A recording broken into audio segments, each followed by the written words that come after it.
Open the Portshift console in a browser. Sign in with the credentials you received by email.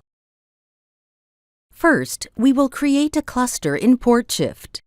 This is a Portshift entity that represents the Kubernetes cluster wherever it runs, whether on a host or virtual machine or in the cloud. Using this, we deploy the Portshift controller on the cluster using scripts which we download.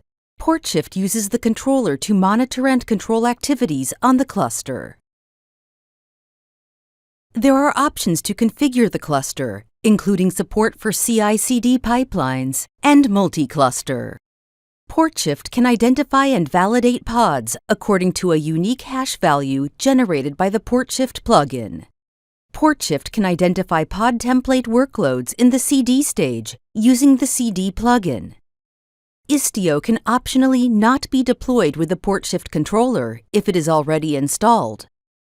The Portshift controller can discover pods on other clusters in a multi-clusters configuration. Portshift can apply connection policy rules to connections from external IP sources.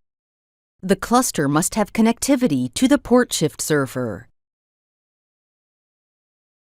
Download the controller installation script to your host. On the host, unpack the script.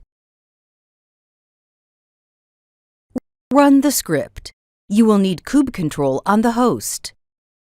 The installation deploys the Portshift controller as a pod on the cluster and the Istio service mesh.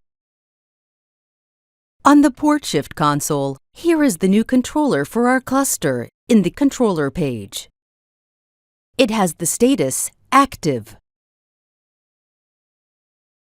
Next, we will create a Portshift environment for our cluster. An environment is a Portshift entity that can include one or more clusters. Portshift monitors and controls activities on environments. We will create an environment for this single cluster we just created.